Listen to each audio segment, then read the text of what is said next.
قلنا لا تخف إنك أنت الأعلى وألق ما في يمينك تلقف ما صنعوا إنما صنعوا كيد ساحر ولا يفلح الساحر حيث أتى.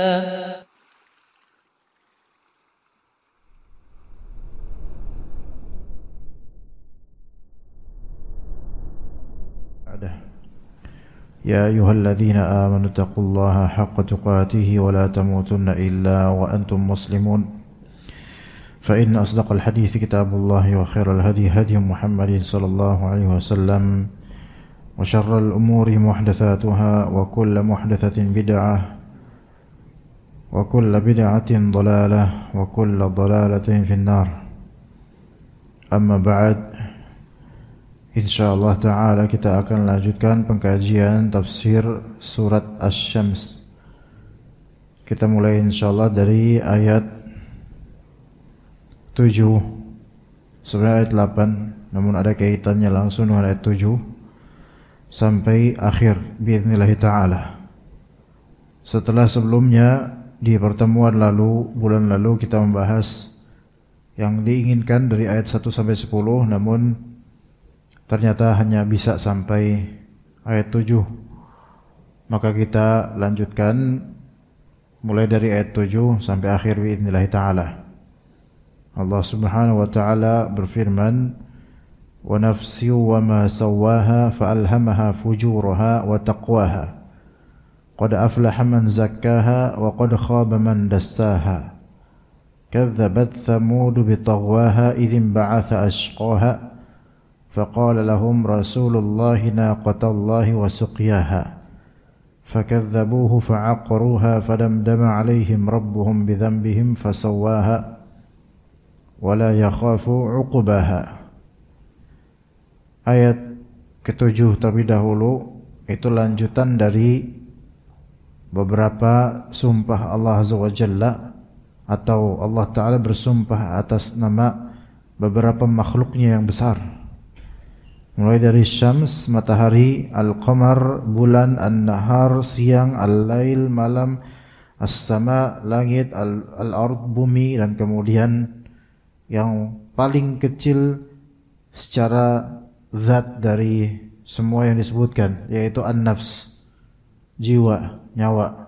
Nyawa ini kalau dari segi size, ukuran, ya paling kecil dibandingkan matahari, bulan, siang, malam, langit, bumi. Nafs kecil, jadi paling akhir. Tapi justru di sini semua sumpah-sumpah ini dari semua makhluk yang besar ini, nafs itu yang justru ada pahala atau dosa untuknya. Nafs ini jiwa, wa nafsi wa ma sawaha, dan demi nafs demi jiwa, dan bagaimana Allah subhanahu wa ta'ala sawaha, yaitu addala khalqaha wa sawwa a'dha'aha, bagaimana Allah subhanahu wa ta'ala memperbagus penciptaannya, memperbagus anggota-anggota tubuhnya, ya, jadi mu'tadil, jadi normal, baik, tidak cacat, tidak celak. Lafal sawwa seperti surat Al-A'la, sabbih isma rabbikal a'la alladzi khalaqa fasawwa. Maka sawwa di sini itu ja'alahu mu'tadila, menjadikan sesuatu itu imbang, bagus, seimbang. Dan kalau kita perhatikan anggota tubuh kita betul-betul seimbang. Dari sejak awal kita lahir sampai sekarang itu banyak keseimbangan, Masya Allah. Itu nikmat yang perlu sekali untuk kita perhatikan dan syukuri. Wa nafsi wa ma sawaha fa'alhamaha fujuraha wa taqwaha. Kemudian Allah subhanahu wa ta'ala memberikan ilham, baik kefajiran jiwa ini ataupun ketakwaan jiwa ini. Nah, ilham, fa'alhamaha, ilham ini seperti wahyu tapi untuk manusia biasa. Ya Allah Ta'ala ilhamkan kepada jiwa ini baik fujur atau taqwa. Dua opsi. Allah beritahu tentang ini adalah jalan kefasikan dan yang ini adalah jalan ketakwaan. Fa'alhamaha fujuraha wa taqwaha. Dan manusia diberi pilihan mau pilih yang mana. Dia memilih yang kefasikan, tariqul khair, tariqus syarr, jalan keburukan, atau dia mau pilih tariqus syarr, tariqul khair, jalan kebaikan. Dia mau pilih maksiat atau memilih taat. Itu semua adalah option. Ya, jadi itu pilihan. Beriman dan kufur itu pilihan. Bagi yang datang kepadanya kabar tentang kebenaran, beriman atau tidak itu pilihan dia. Sebagaimana banyak hal di dunia ini sifatnya opsional. Dan karena diberi pilihan, maka disitulah manusia akan dinilai dia berdosa atau enggak, dia berpahala apa enggak. Maka manusia itu muyassar mukhayyar. Manusia itu muyassar mukhayyar. Muyassar artinya apa? Dimudahkan. Mukhayyar artinya apa? Diberi pilihan. Mukhayyar muyassar. Kalau dia memilih jalan kebaikan dan memang itu yang tujuannya, maka Allah akan mudahkan dia untuk itu. Dan jika dia memilih jalan keburukan dan untuk itulah dia hidup misalnya, maka Allah mudahkan jalan itu. Nah, kalau kita perhatikan juga kemudahan-kemudahan yang Allah berikan itu biasanya memang sesuai dengan intention kita. Di mana attention itu perhatian, mengacu kemana kita, dan intention yaitu arah dan niatan kemana. Di situ Allah Ta'ala akan mudahkan. Ya Nabi SAW pernah memperlihatkan kepada para sahabat, atau para sahabat pernah bertanya kepada Nabi SAW setelah Nabi katakan bahwasanya tidak seorang pun dari kita semua manusia itu telah Allah Ta'ala ketahui di mana masirnya, tempat berakhirnya dia, di surga atau neraka. Allah sudah Allah ketahui semuanya. Maka kata para sahabat, ya Rasulullah, afala nada'ul amal, afala nattakil wa nada'ul amal. Apa kita tawakal aja gitu, nyerahin aja dan kita meninggalkan amalan? Kan kita semua udah diketahui nanti bakal masuk surga atau neraka.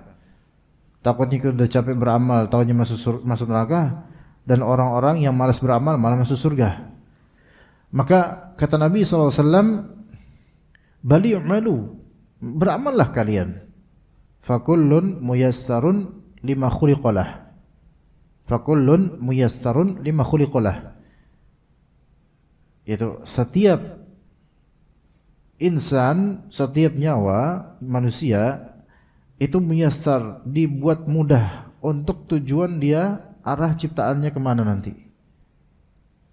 Faman kana min ahli sa'adah fayuyassaru min amali ahli sa'adah. Siapa yang termasuk orang berbahagia kelak di surga, di akhirat, maka dia akan dimudahkan untuk beramal amalan-amalan penghuni surga, ketakwaan.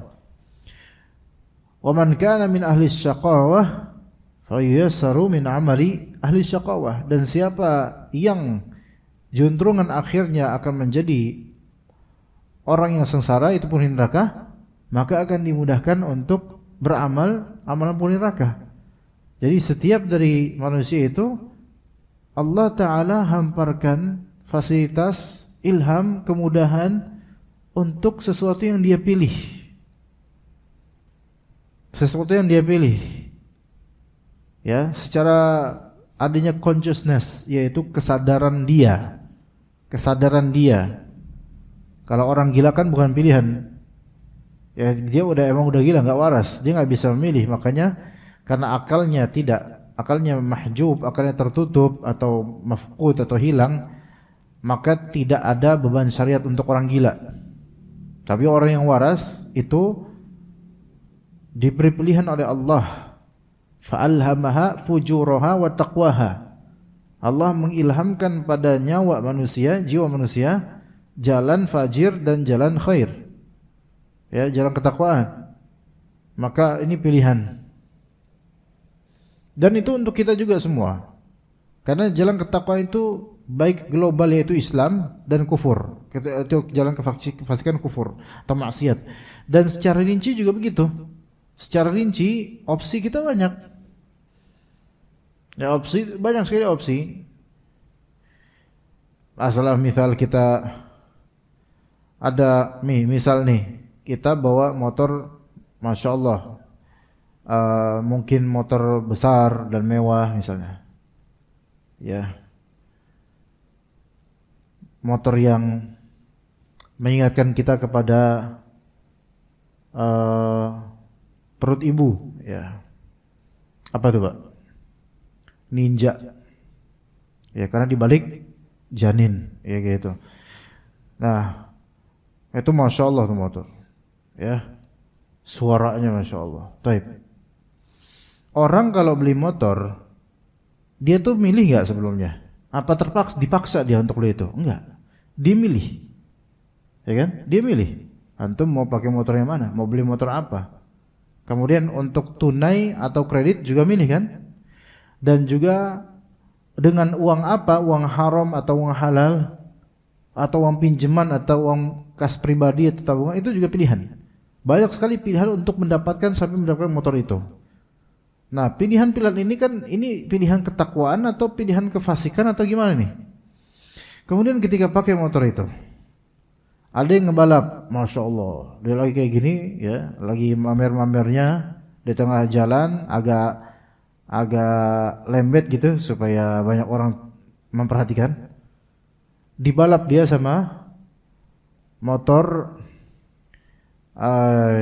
legenda, ya, baik legenda namanya atau legenda sifatnya juga legenda. Dibalap, gengsi dong.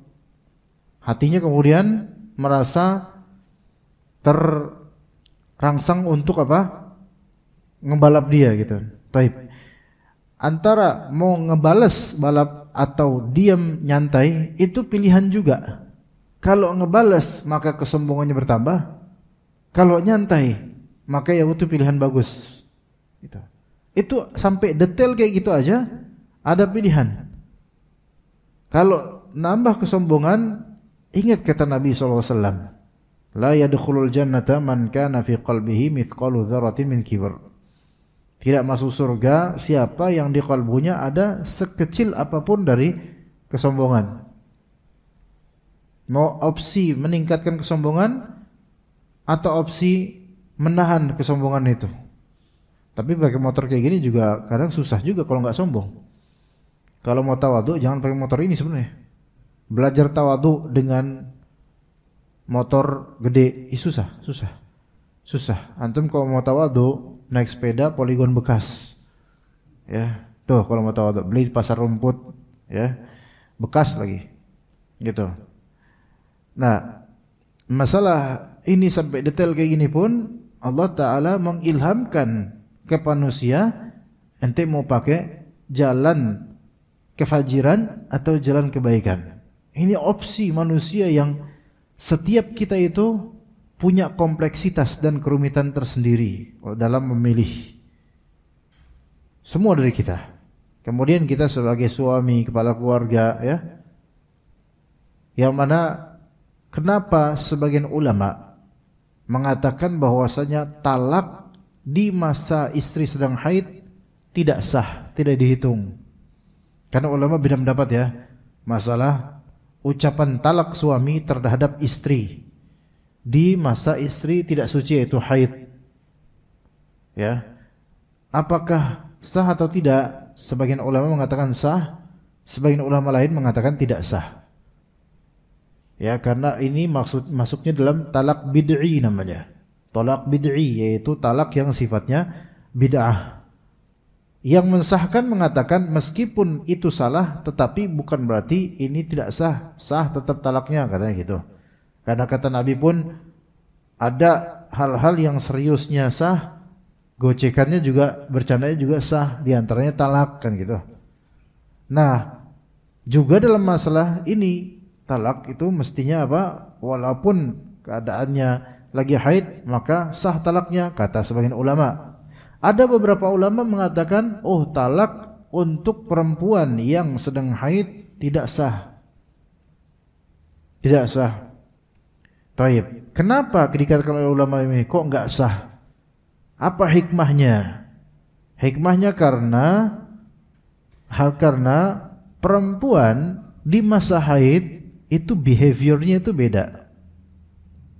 Kelakuannya tuh beda.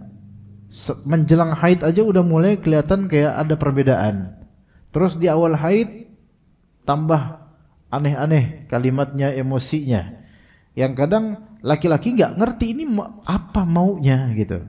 Nah, ketika seperti itu kadang laki-laki juga mungkin udah ribet dengan pikirannya dan urusan kehidupannya. Ini istri seperti ini, akhirnya keraplah terjadi talak di masa haid. Maka dilarang, talak bid'ah namanya. Nah, sebagian ulama mengatakan karena ini disebut talak bid'i, talak bid'ah, maka tidak sah talaknya. Oke, apa korelasinya dengan ini? Korelasinya baik laki atau perempuan sama-sama masing-masing memiliki opsi untuk bersikap.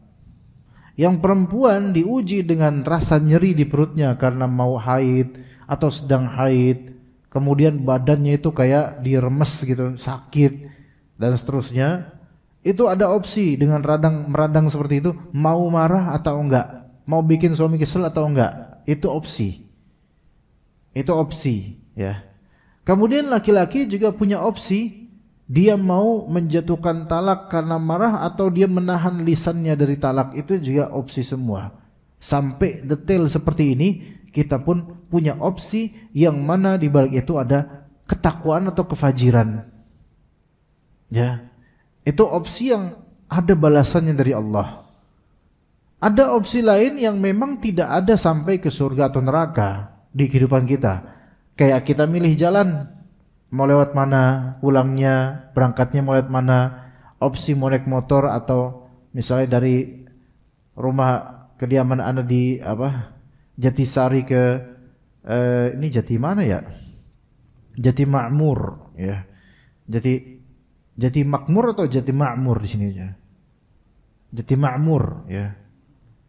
Pakai ain, Jati Ma'mur, ya. Ke Jati Ma'mur misalnya, ya mau pakai motor atau mau pakai mobil, itu opsi. Tapi tidak ada, awalnya asalnya tidak ada nilai pahala di situ. Ya, terus kemudian mau lewat mana? Mau lewat Pasar Kecapi atau mau lewat Jatiwarna atau melewat Kodau, ya, atau mau lewat mana? Ya, itu semua opsi. Tapi kadang-kadang opsi yang awalnya tidak ada di situ pahala atau dosa, kalau itu diniatkan untuk maslahat kebaikan lillahi ta'ala, maka bisa apa? Bisa menjadi pahala. Misalnya, wah kalau saya lewat Pasar Kecapi lebih macet, maka udah lewat Jatiwarna aja biar lebih lengang dan mungkin lebih cocok supaya nanti jemaah nggak kecewa karena terlambat, misal gitu. Niatan seperti itu kan merupakan opsi yang kemudian menuju ke ketakwaan dan ibadah. Sampai titik ini, ya alhamdulillah, Islam itu menyediakan fitur-fitur yang berpahala, pilihan-pilihan yang berpahala. Fa'alhamaha fujuraha wa taqwaha. Nah, manusia secara individual dan secara natural kerap kali itu sebenarnya sudah Allah tanamkan fitrah bahwasanya ini baik, ini buruk, ini berbelit, ini simple. Itu sudah ada fitrahnya rata-rata. Tapi kalau kita perhatikan bagaimana sejarah orang-orang Bani Israel dan kita refleksikan sekarang ke orang-orang Yahudi sekarang, orang-orang Bani Israel itu sudah tahu Nabi Musa benar, sudah tahu wahyu yang Allah turunkan kepada Nabi SAW benar, sudah tahu perintah Allah itu udah cukup dilaksanakan aja, nggak usah bertele-tele dengan lobby dan nego. Tapi Bani Israel dari zaman jebot sampai zaman udah kita nggak pakai keyboard, ya, itu tetap seperti itu modelnya. Nego ini, nego ribet. Sama orang Yahudi itu ribet. Kalau masih di keyahudiannya. Kemudian juga di antara mental mereka dari dulu sampai sekarang, mereka bikin onar nggak ngerasa salah, padahal pembuatan onar mereka itu betul-betul masif dan besar dampaknya. Tapi giliran mereka itu dicubit sedikit, itu mereka langsung playing victim dan langsung kayak seolah-olah dibantai gitu. Dan ini yang happening terjadi. Coba sudah berapa puluh ribu saudara-saudara kita di Gaza, di Palestina, dari sejak zaman kapan hari, kapan tahun itu wafat mati di jalan Allah, mudah-mudahan karena kelakuan orang-orang Yahudi Zionis ini. Oke, itu udah berapa banyak? Banyak orang Barat kemudian seolah-olah, terutama orang Zionis Yahudi, seolah-olah konflik Gaza dan versus negara Zionis ini itu baru terbit di tanggal 7 Oktober 2023 karena serangan Hamas. Seolah baru 2 tahun. Padahal kan kalau kita lihat sejarahnya itu udah berpuluh-puluh tahun. Saudara-saudara kita banyak ditindas oleh orang-orang Yahudi. Dan udah nggak kehitung dah berapa nominal kaum muslimin yang telah dibantai dan digenosid oleh mereka. Nah, 5 hari lalu atau 4 hari lalu di Manchester, salah satu kota di Inggris, itu kan Manchester itu ada dia namanya sinagog ya, atau rumah ibadah orang-orang Yahudi. Ya, jadi ini Yahudi British ya. Nah, ada seorang yang Muslim ekstremis, ya kita tentu tidak seperti ini, alhamdulillah. Yang disebutkan oleh para polisi Inggris namanya Jihad Al-Syami. Masya Allah, namanya itu udah Jihad Al-Syami gitu. Ini dia dulunya, sekarang mungkin usianya berapa, tapi udah meninggal orang yang ditembak sama polisi. Itu dia menyerang sinagog Yahudi ini dan berhasil membunuh 2 orang Yahudi, orang tua, 2 orang, 55 tahun sama berapa tahun gitu. Nah, 2 orang Yahudi terbunuh dalam serangan dia di sinagog itu. Karena orang-orang Yahudi Manchester itu dan banyak di dunia ini di hari itu sedang pada puasa versi Yahudi dan mereka meninggalkan media sosial dan fokus di sinagog. Tapi tidak semua orang Yahudi ke sinagog, sama seperti Kristen. Sama kayak Muslim juga, nggak semua Muslim ke masjid gitu. Nah, 2 orang Yahudi mati di itu dan 2 orang Yahudi mati di sinagog itu dan polisi berhasil mematikan juga si penyerang ini yaitu Jihad Al-Syami. Oke. Dan ini berita, ini kejadian, ini sedang hits di United Kingdom, di Inggris terutama. Dan menjadi sorotan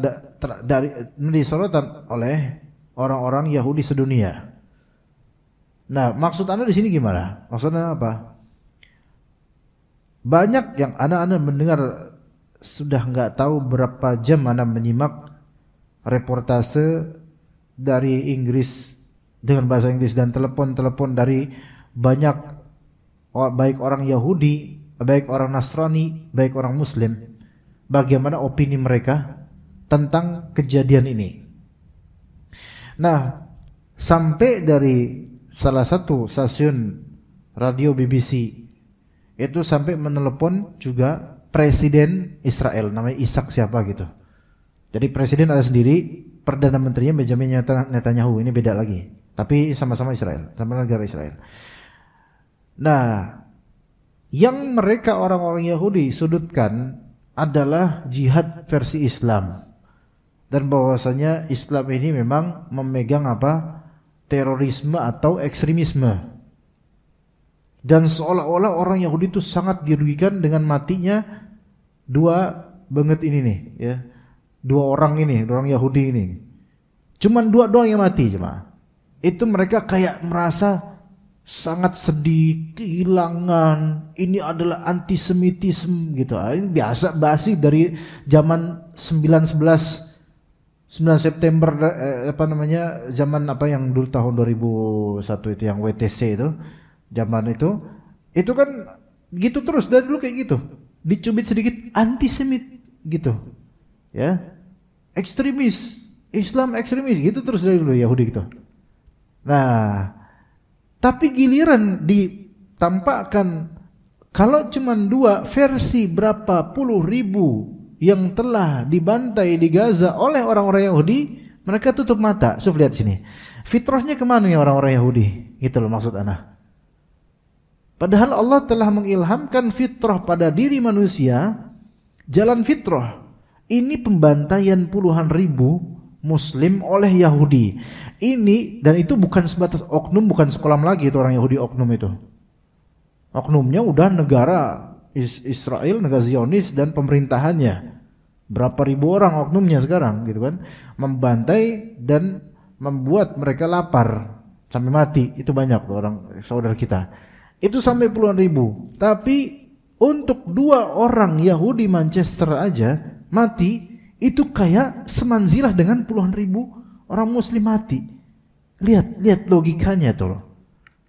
Dahulu Allah katakan kepada orang-orang Bani Israel, wa anni faddaltukum 'alal 'alamin.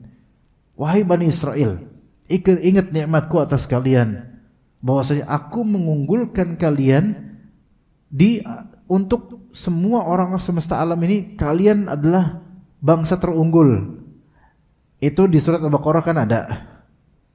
Kata para ulama ahli tafsir, iya di zaman itu orang-orang Bani Israel emang paling unggul daripada ras-ras lain di zaman Nabi Musa.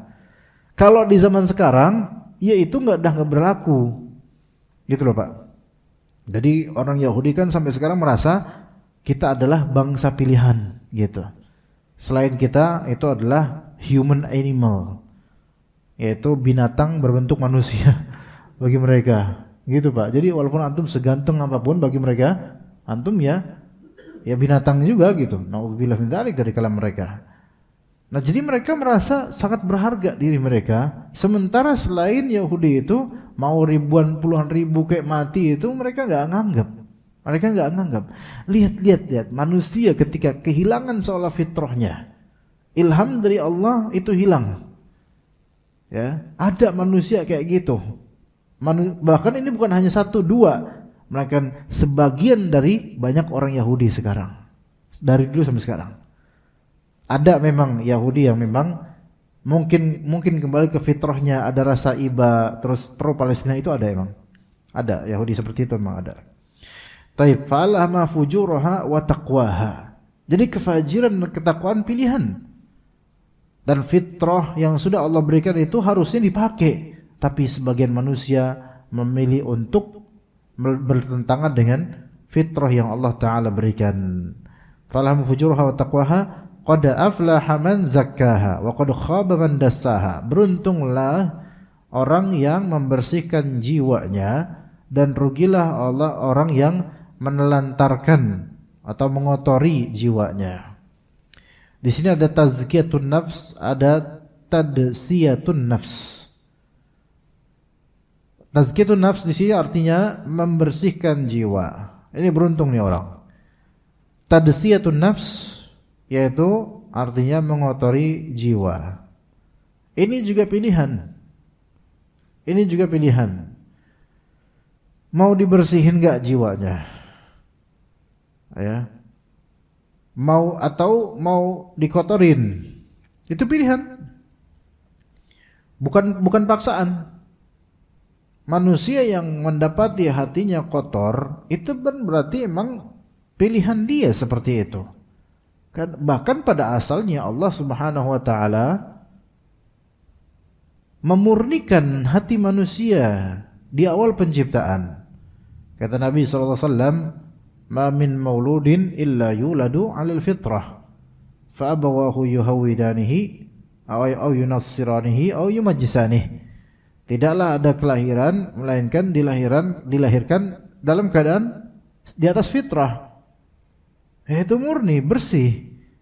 Yang membuat dia berubah itu adalah fa'abawah, kedua orang tuanya atau environment, lingkungannya, yang membuatnya menjadi Nasrani atau Yahudi atau Majusi, orang tuanya. Jadi kotor. Jadi asalnya manusia itu di atas fitrah, bersih.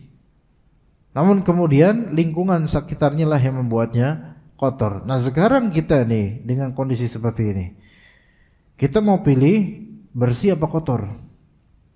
Kalau kita pilih bersih maka aflah, yaitu beruntung, berarti akan ada untungnya nanti. Kalau kita milih kotor maka ya kita akan apa?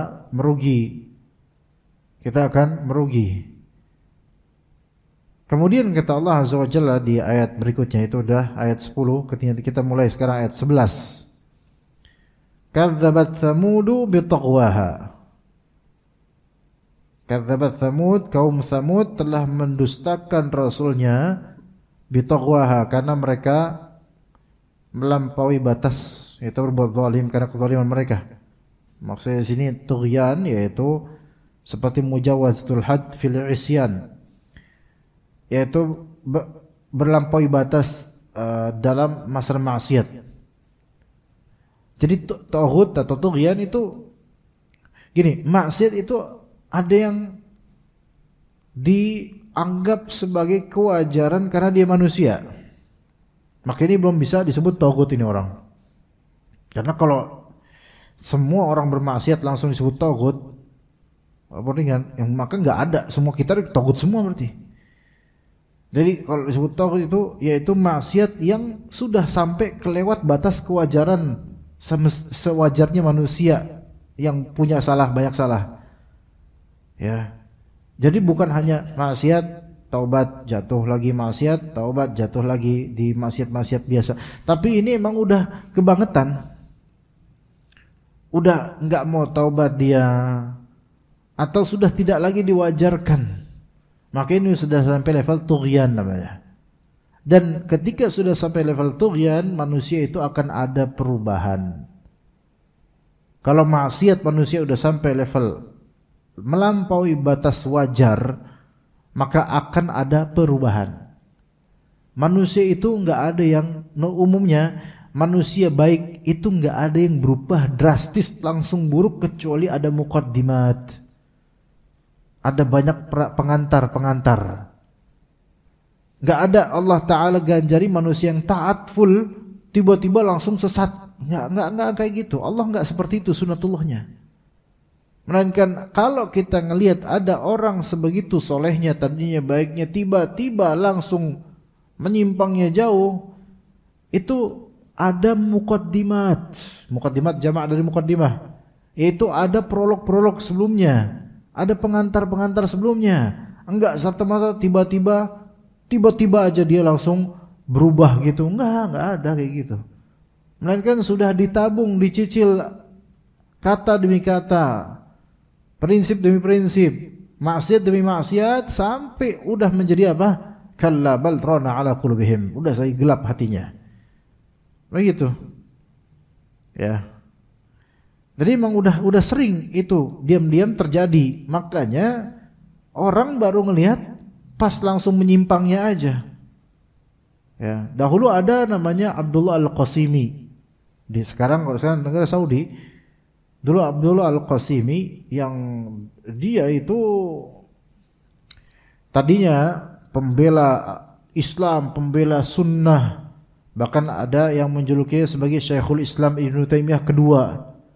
Ini mungkin kisaran tahun-tahun kemerdekaan Indonesia, tahun-tahun itulah, ya. Wafatnya tahun berapa? Abdullah Qasimi itu apa, mungkin tahun 90 sekian mungkin wafatnya, bisa dicari di Google lah. Ini Abdullah Al-Qasimi ini orang yang sangat jenius, pinter, membantah Syiah, membuat buku bantahan terhadap Syiah begitu tebalnya, dengan kesusastraan tinggi dan bantahan yang tidak bisa dibantah balik. Luar biasa. Sampai dihikayatkan bahwasanya ada ketika itu salah seorang imam Masjidil Haram itu mengomentari dan memuji Abdullah Al-Qasimi dengan pujian, Abdullah Al-Qasimi qad ishtaral jannata bi kitabih. Abdullah Al-Qasimi ini telah membeli surga dengan bukunya atau kalimat semisal. Dipuji oleh banyak dari ulama karena pembelaannya terhadap sunnah. Tapi sebagian ulama lainnya itu sejak zaman itu pun punya basirah, yaitu punya tatapan mata hati yang tajam terhadap Abdullah Al-Qasimi. Karena sebagian orang soleh itu Allah berikan firasat yang tajam. Jadi ngelihat enggak, ini orang enggak benar. Ini orang enggak benar gitu. Gitu Pak. Ini orang enggak benar. Walaupun luar biasa pinternya, luar biasa pembelaannya terhadap sunnah, enggak benar nih orang. Nah, enggak lama sebenarnya dari setelah menulis kitab fenomenal itu, tiba-tiba entah tahun berikutnya atau 2 tahun berikutnya atau pokoknya tidak sampai berpuluh tahun, tiba-tiba terbit buku baru darinya namanya Hadhihi Hiyal Aghlal. Hadhihi Hiyal Aghlal. Kalau diinggriskan berarti namanya These Are Chains. Ini adalah belenggu-belenggu. Coba antum terka, kira-kira nih buku tentang apa kalau judulnya kayak gini? Ini adalah belenggu-belenggu. Ini adalah rantai-rantai belenggu. Kira-kira apa Pak? Agama, ya. Tiba-tiba langsung jadi ateis. Itu bukan ke Nasrani, bukan ke Yahudi lagi. Langsung anti religion, anti agama. Jadi nyetirnya itu kayak kalau muter balik itu langsung bing gitu loh. Enggak kanan, enggak kiri, enggak serong, enggak, tapi langsung muter balik curam banget gitu. Kebalikannya, yang tadinya membela agama tiba-tiba berbalik melawan semua agama. Semua agama. Sampai hadhihi hiyal aghlal, these are chains, yaitu ini tuh agama tuh ibarat belenggu yang mengikat kebebasan kita semua. Ini lebih buruk daripada sebatas liberalisme yang masih mau beragama tapi pengen bebas. Ini enggak, semua agama itu, apalagi Islam itu mengkang. Kalimat-kalimat ya. Maka buku ini kemudian di stop, enggak diedarkan. Tapi buku ini menjadi modal bagi sebagian orang menyimpang sekarang, walaupun enggak populer lagi alhamdulillah, itu untuk menyerang agama-agama. Nah, maka disinilah dia akhirnya ketahuan dia murtad. Murtadnya bukan ke agama lain, murtadnya ke non agama sama sekali. Na'udzubillah min dzalik. Dan kemudian berpuluh-puluh tahun tidak ada kabar dia taubat dan kembali ke Islam, dan kemudian dia wafat dalam keadaan murtad seperti itu dan anti agama. Menjadi salah satu tokoh anti agama. Na'udzubillah min dzalik. Padahal dulunya itu kisah lalunya itu dengan buku-buku yang membela sunnah Nabi itu luar biasa. Ini terjadi di tanah Saudi Arabia, kisaran zaman-zaman kita waktu kemerdekaan dulu. Namanya Abdullah Al-Qasimi, ya. Jadi Al-Qasim itu kayak nama daerah atau provinsi di Saudi Arabia. Kalau kata teman-teman, daerah Al-Qasim itu orangnya itu enak-enak. Orangnya tuh tuturnya tuh asik didengar gitu. Ibaratnya kalau mungkin di Indonesia itu ibaratnya kayak orang Sunda gitu. Orang Sunda kan kesannya ngomongnya walaupun kita nggak paham dia ngomong apa, tapi kayak lebih halus dibandingkan bahasa-bahasa lain. Ibaratnya begitu, ya. Atau orang Jawa Solo misalnya kayak gitu, jadi lembut-lembut gitu. Tapi ternyata ada di antaranya namanya Abdullah namanya Mas. Ya. Tapi menentang Allah berikutnya. Itu bukan satu buku aja dia terbitkan untuk melawan agama. Namun kenapa kok tiba-tiba seolah-olah tiba-tiba kayak gini? Ternyata ini enggak tiba-tiba sebenarnya. Kenapa kok dulunya padahal membela sunnah, kenapa tidak Allah ganjari dengan istiqomah, malah justru berbalik menjadi ateis dan melawan agama Allah dan semua agama? Maka para ulama pun meneliti, apalagi ulama-ulama yang sejak dia membela sunnah, ulama-ulama ini sudah merasa nggak srek sama orang ini, sama si Abdullah Al-Qasim ini. Melihat apa?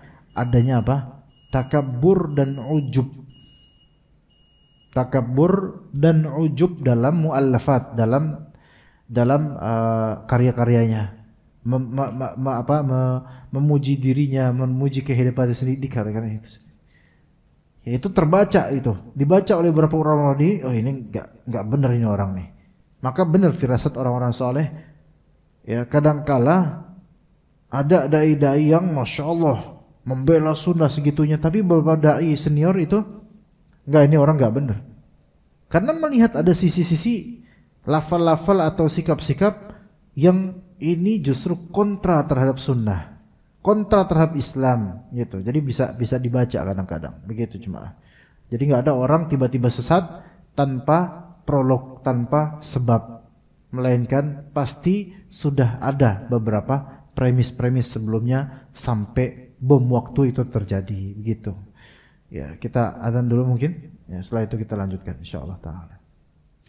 Baik, tadi kadzabat Tsamudu bi taghwaha. Kaum Tsamud itu mendustakan karena apa? Karena berlebihan dalam bermaksiat. Maka bermaksiat yang sampai level berlebihan itu akan membuat sikap berubah. Bisa mendustakan agama, enggak mau ikut dengan sunnah karena saking pekatnya maksiat itu. Kemudian idzim ba'atha ashqaha. Jadi ketika apa? Bagaimana cara mendustakannya di antaranya? Ketika bangkit orang yang paling celaka di antara mereka. Faqala lahum Rasulullah naqatallahi wa suqiyaha.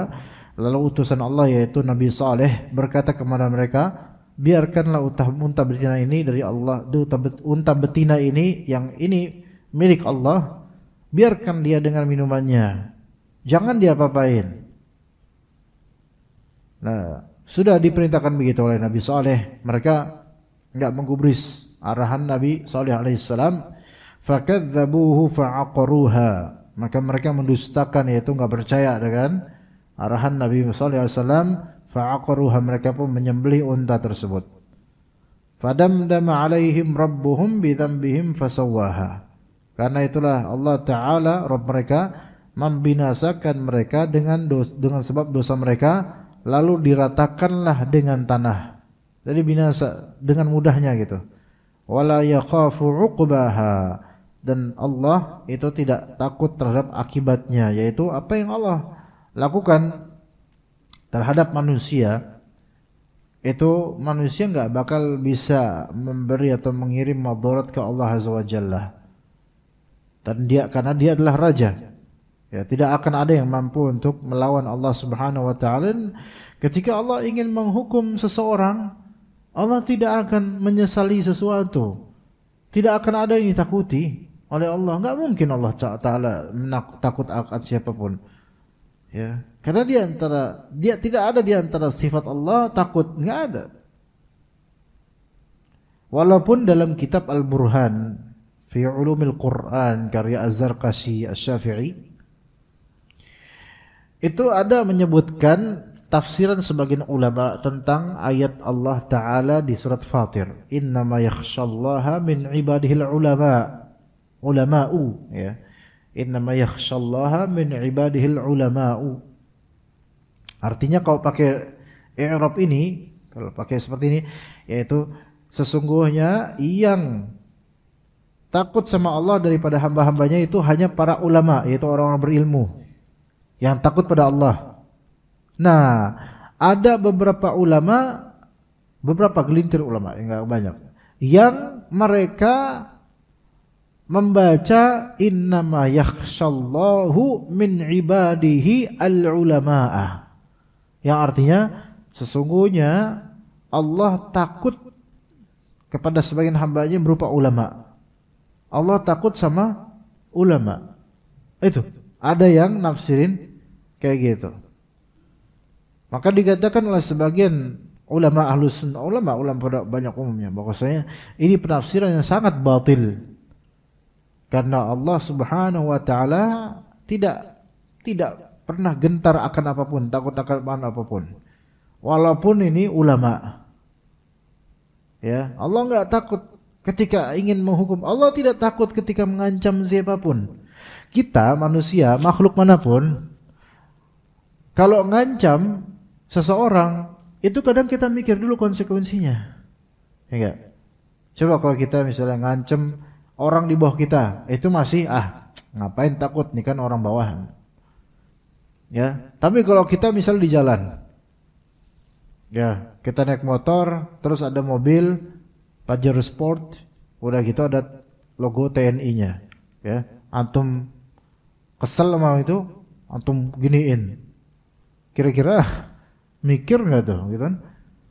Berurusan nggak nanti jadinya? Berurusan karena apa? Ini orang posisi di atas, mobilnya mewah, duitnya banyak, backingannya banyak, hancurlah kita. Maka apa? Kita kemudian ngeper kan? Nggak bakal kita mengancam-ngancam. Itu terhadap makhluk. Apa mungkin Allah Ta'ala itu khawatir dan takut ketika menghukum dan mengancam makhluknya? Nggak ada khawatir sedikit pun Allah Subhanahu Wa Ta'ala. Bagaimana mungkin Allah Ta'ala khawatir? Kalau dikatakan sesungguhnya, yang tadi tafsiran yang salah itu, sesungguhnya Allah takut pada ulama di antara hamba-hambanya. Jadi takut sama ulama gitu. Terus mereka tafsirin macam-macam gitu. Gini, bagaimana mungkin Allah takut pada makhluknya sementara? Atau bagaimana mungkin Allah takut pada ulama sementara? Sultannya para ulama siapa? Rasulullah SAW. Rasulullah aja Allah ancam. Walau taqawwala alaina ba'dal aqawil la akhadna minhu bil yamin thumma laqata'na minhu al watin. Seandainya Nabi Muhammad ini berucap sesuatu atas nama kita padahal tidak ada dari kita, lau taqawwala alaina ba'dal aqawil, jadi ngarang-ngarang agama. Seandainya Muhammad ini ngarang-ngarang agama, maka la akhadna minhu bil yamin, kami akan ambil dia dengan tangan kanan dan kami akan putuskan uratnya. Jadi dia diancam oleh Allah Subhanahu wa taala. Itu Nabi Muhammad yang sealim-alimnya orang alim.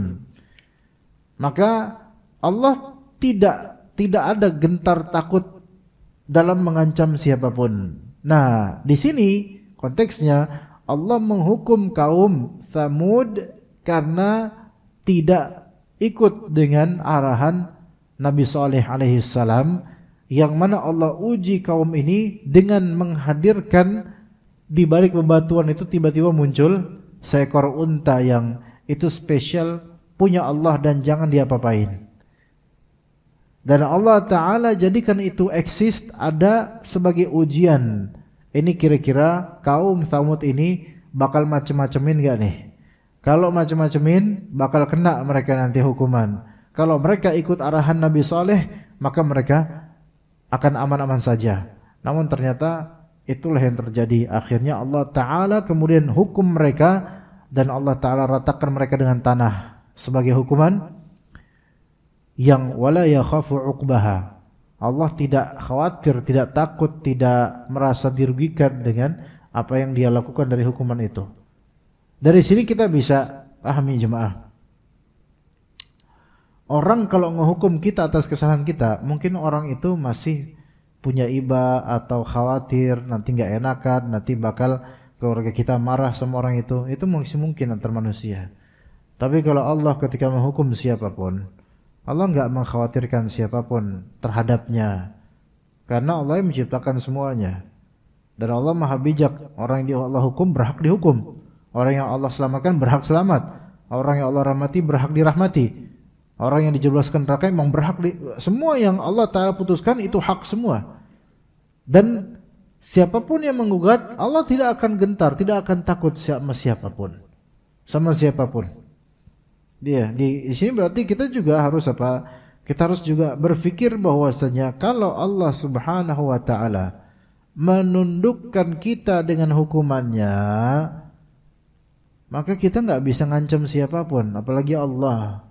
Melainkan kita udah tunduk aja dengan hukuman Allah, pasrah, tawakal dan minta ampun, dah gitu.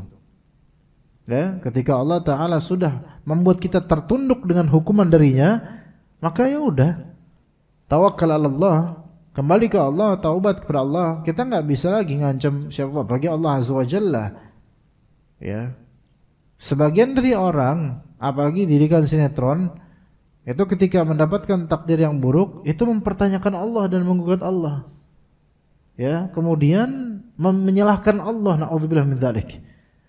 Kenapa dia nggak belajar dari hukuman ini sebagaimana dulu pernah kaum-kaum para nabi itu mereka dihukum oleh Allah Ta'ala, dan Allah Ta'ala udah nggak sebut tega nggak tega, Allah Ta'ala berikan hukuman sesuai kebijaksanaannya, dan Allah Ta'ala tidak khawatir, tidak takut, tidak cemas, tidak merasa terancam dengan segala keputusannya. Ya, lalu kenapa nggak belajar ketika kita diberikan hukuman oleh Allah dengan musibah misalnya? Nah, manusia karena tidak bisa menggugat Allah, tidak bisa melawan Allah, mengancam-ancam Allah. Kadang manusia kemudian apa? Menyalurkannya ke makhluk, gitu loh. Antum pernah gini, anda pelajari gini, pelajari dalam keluarga gini, dalam berkeluarga. Kita waktu punya anak kecil misalnya, anak bocil, balita atau apa, bapak kan wibawa, antum para bapak wibawa punya keluarga, antum pegang keluarga itu, sama istri antum, manzilahnya sebagai istri. Anak bocil ini putra atau putri antum. Ketika putra atau putri antum itu kesal dengan antum sebagai bapak misalnya, dia masih bocil, masih 5 tahun, 4 tahun, itu kadang-kadang yang dipukul siapa? Emaknya, ya gak? Ibunya dipukul, padahal bapaknya yang jahil. Bapaknya nyubit, bapaknya ngerjain anaknya ngambek, ibunya dipukul. Kenapa? Kenapa begitu? Karena orang ketika di bawah, entah dizalimin atau dihukum atau apa, dan dia gak bisa ngebalas, maka dia cari orang yang posisinya itu bisa dibalas, disalurin gitu loh, Pak. Gitu. Nah, sebagian orang yang kena hukuman dari Allah Azza wa Jalla, nggak berani juga ngelawan Allah. Akhirnya dia cari black sheep, kambing hitam dari kalangan manusia, gitu loh. Dia salahin orang akhirnya. Padahal sebenarnya salah dia dan Allah hukum dia. Lalu orang yang ditimpa kesalahan itu. Nah, ini karakter manusia nih yang perlu kita pelajari juga, human behavior seperti ini. Ketika manusia itu nggak mau tunduk dengan hukuman Allah, dia bukannya memperbaiki diri, dia malah nyari apa? Kambing hitam untuk dia salahkan. Ini gara-gara fulan. Pernah nggak Pak antum melihat anak orang pemotor yang songong, sengak? Dia bikin gara-gara, tapi pas dia hampir oleng, orang yang disalahin. Itu kadang kita ngeliat gitu, kita dibilang astagfirullah, ngeselin nih orang nih. Dia tuh hampir aja dihukum gara-gara ugal-ugalan dia, tapi ketika hampir dihukum, dia langsung ngeliatin orang gitu.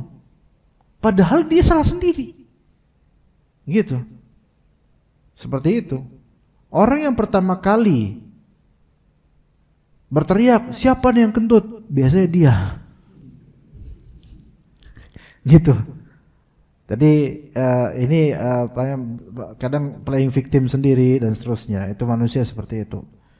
Ya, ketika nggak bisa melawan Allah, maka kadang-kadang justru cari saluran kekesalannya kepada orang-orang yang tidak bersalah. Dan ini zalim. Bukannya kita kok dihukum sama Allah. Kalau dihukum sama manusia, kita mungkin bisa membela, bisa mempertimbangkan. Tapi kalau dihukum sama Allah, ketahuilah Allah nggak mungkin memberikan hukuman pada orang yang nggak berhak. Nggak mungkin. Gitu. Ya, seperti itu. Wallahu a'lam. Sallallahu ala nabiyina Muhammad wa ala alihi wa sahbihi ajma'in. Subhanakallahumma bihamdika asyhadu an la ilaha illa anta astaghfiruka wa atubu ilaik. Assalamualaikum warahmatullahi wabarakatuh.